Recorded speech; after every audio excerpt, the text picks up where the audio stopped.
I'm Sean from Carter's Farm, and I'm working today with chickens.org. And we are going to talk today about introducing a new chicken to your existing farm.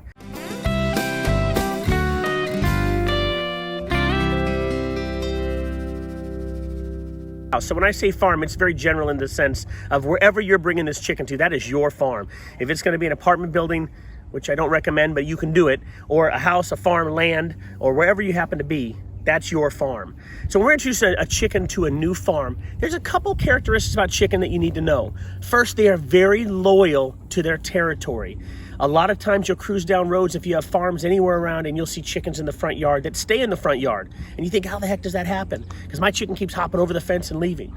A chicken has to find its way to be happy with where it's at. It knows where the food is, it knows where the water is, and it knows where safety is. Those are the three components. They have a home, they have food, and they have water. And if it's consistent, they're gonna find out that that's home. When you first bring your chicken home and you have no other chickens, so your first clutch of chickens, you wanna keep them caged in their enclosure for about a week. Food, water, and let them become familiar with how your farm looks from where they are, their perspective.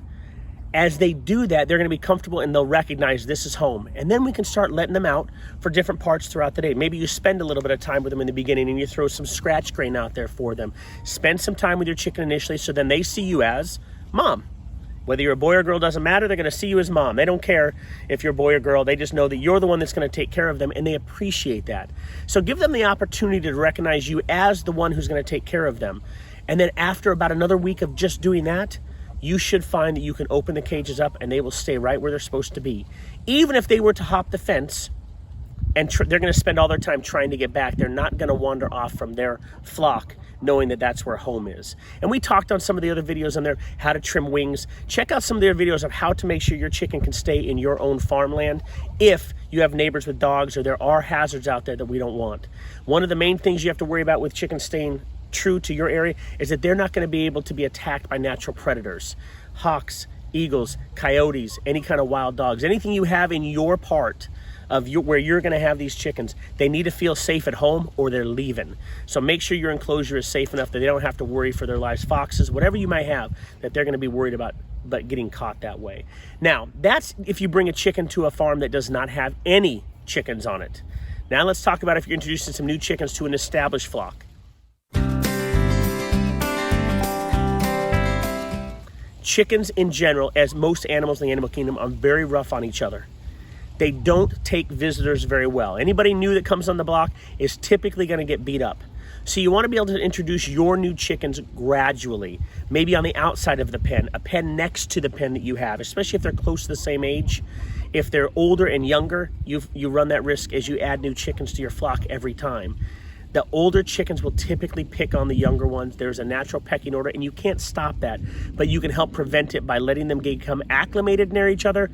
Maybe when it comes to the time that you're out there feeding, you let all sets of chickens intermingle, but you don't house them where they can't get away. House them separately at first. So the best way to start your flock is to get all your chickens at one time. Don't do it in sections, all the same age, all at the same time, and they will grow up together and you'll have a happy family. As you introduce from others, which I do at home, we have a separate pen that we can put them right next to each other. So even if they want to battle, there's a fence there to stop them from getting hurt. So that's one of the main things you have to do in introducing new chickens is make sure they have room to spread out and the chicken that's going to get beat up can get away. You got to give them enough room that they can escape from that because chickens aren't going to chase them forever. They give up after a little while. You're far enough away and they let it go. So those are the main things that you want to be looking at when you're trying to introduce new chickens to your farm or an existing farm of chickens. So one of the things I get a lot of questions about, turns out, is how do we introduce our chicken or chickens to the existing farm animals that we have? And again, I recognize your place is a farm.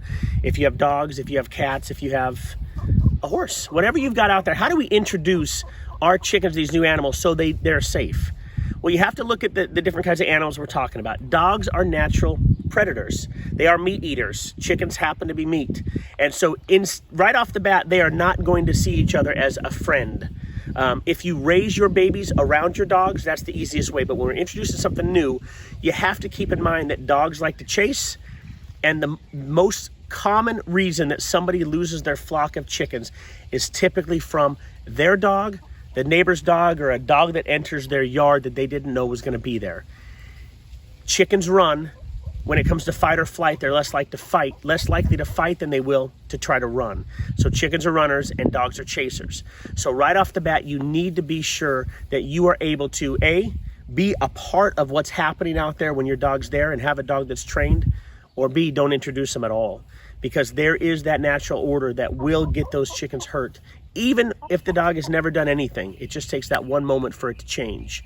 I have Chihuahuas at home, not a very good farm dog. They don't mess with my adult chickens at all. But I have one Chihuahua that's the oldest. She can barely move, but she can catch herself a baby chicken if given the opportunity.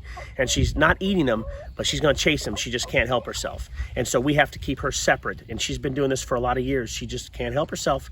So you have to be realistic about the animals. You can't hold a dog accountable to being a dog. Or trying not to be a dog, just like you can't hold a chicken accountable to not being a chicken. They are going to be who they're going to be, so we have to take special precautions to make sure that we can introduce them kindly, nicely. And I hear lots of times where chickens and dogs get along just fine, as mine do, but it's not when they're babies. So I have to be very careful on my farm. And you'll find the spots that you have to be careful, but you definitely want to supervise any initial interaction. You can let it go. If your dog chases, you can work on that from that. But the chickens aren't likely to hurt the dog. It's going to be the dog hurting the chicken. And that could be the same for cats. It can be the same for any animal. But typically your herbivores, any animal that just eats grass, is not going to be a natural problem for your chickens. Any animal that eats meat, omnivore that's a hunter, or a carnivore that only eats meat, those are definitely going to be in the back of your mind. You have to think there is a chance that this chicken is going to run into some trouble with whatever animal you have on your farm. So keep that in mind. They're going to be who they're going to be, but supervision and making sure that you set up the proper ways to do it is not a bad way. And introduce them, give them some time to spend some time together. On behalf of Carter's Farm and chickens.org, thank you very much for hanging out with us today and learning a little bit more about chickens and what you can do to have chickens at home. And don't forget to send us your videos right here that you have of your chickens. We'll post them if they make the cut, and we want to see what you have going on your farm.